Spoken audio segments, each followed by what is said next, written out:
So this was the installation for Big Lit in 2018. It's always a struggle to come up with something that has a book theme to it, and I thought pop-ups might be the answer. I was given a book on pop-ups at Christmas, and that was the lead-in. So the idea was I made a couple of big pieces, these 8x4s, just to fill the space in an interesting way, and then the rest of it is a wee instruction manual in whatever it is, 12 little books, each showing some of the basic folds of pop-up design. So first of all, I made a country scene in the woodland. That's the easy thing to do because it doesn't matter if you go crooked on cutting a tree out, it still looks like a tree. The town one was a bit more taxing. And I made little doors to open everywhere with some interesting features. So for instance, we have the tree house here, and there's your little kids up in the tree house. The next was the bird's nest. There we go. The little bird is coming up to feed from there. That took a bit of puzzling, how on earth you get the movement to happen in that. The rookery. Ta-da!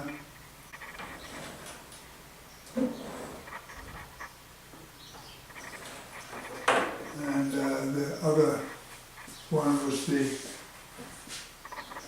old man in his rocking chair.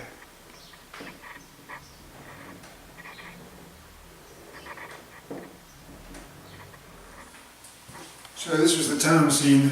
Again, we've got 4 little doors that open. The church has this one is actually slightly damaged, it's not opening fully, the wings. These should open right out. This needs a repair job.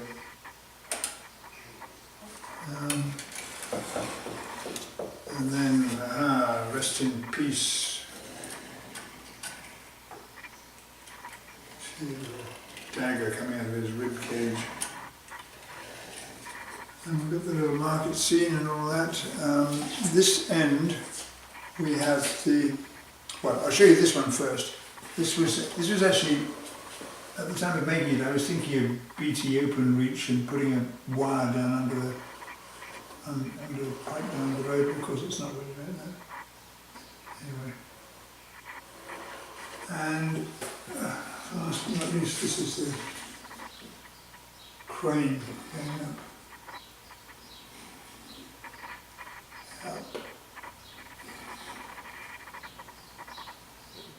So I made this little series of books, instructions on how to make a pop-up. If you actually read them, you would be able to make a basic pop-up. I mean, the first one is just illustrating the fact that every pop-up spans the center gully of a page, and it's the opening action that makes it rise. And every time you've put one piece on, you immediately get another gully formed, so you can add a second piece on that, and that one forms its own gully, so a third piece can add it and forth. That's the way pop-ups work. You can add on infinitely, but it's the center fold which is the kind of the main power of the whole piece. So then we've got a couple of little books which just give you rather boring details on how to make the most basic folds. There's either the V fold or a parallel fold where they're parallel to the center gully. This is the V fold, where the crease lines up with the center fold here. And there's some wee trick with gluing them on. This gives you instructions on how to glue it. You glue one side down, and then you fold it down in the position, flat position, put glue on the other tab, shut the book, rub it, and when you open it, it will be stuck in the right position. If you don't do that, you end up in trouble. Book number 4 gives the basic, okay, once you've got that, using the basic V-fold, you can start playing around. So once you've got a V shape on the page, you can draw it whatever you want. You can design around it, cut out, add, stick on, blah, blah, blah.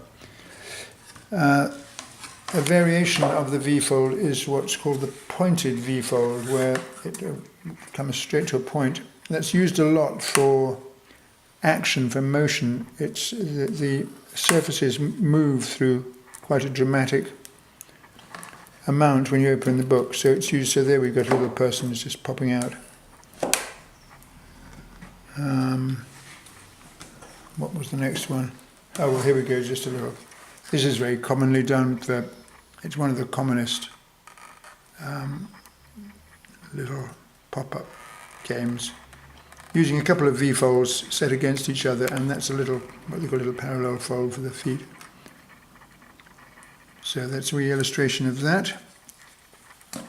Now we have the green covered books, which are to do with parallel folds. So a parallel fold, instead of meeting a point on the crease, centre crease, they run parallel to the centre gully.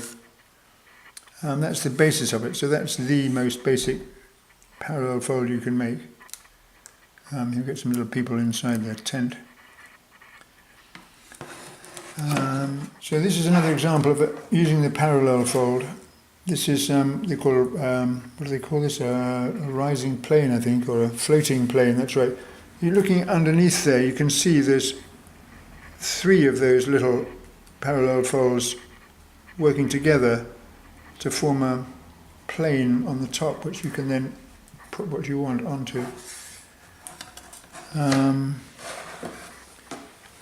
This was just illustrating the fact that when you make a parallel fold, you must make sure that the lengths aren't too big, because otherwise they'll stick out the side. That's a small technical point. So parallel folds are very commonly used to make scenery for buildings or any kind of scene, really, where you've got one layer in front of another. And seen from the side, you'll see that's all it is. It's just parallel folds fitted onto each other. There is a little trick with exactly the lengths where you stick things, but there's some excellent YouTubes on how to make pop-ups. The most comprehensive set of YouTubes is made by a man called Duncan Birmingham, and if you follow those you won't have any problem. Counterfolds, so basically you crease and fold in a counterfold, is what it says, in the opposite direction to create interesting shapes. That's used a lot. I think we have an example, the most common example used in every school, every primary school does this with their kids. So the froggy's mouth is folded in the opposite direction to the rest of the body. It's always an entertaining little thing. And here's 2 specialist things. This is the moving arms and legs. Basically, it's done by making a counter V-fold in the parallel fold. So here this little V-fold, each plane of that then moves in a different way when you open it, and you can extend arms. If you put a kink in the arm, you get more, it amplifies the motion. So,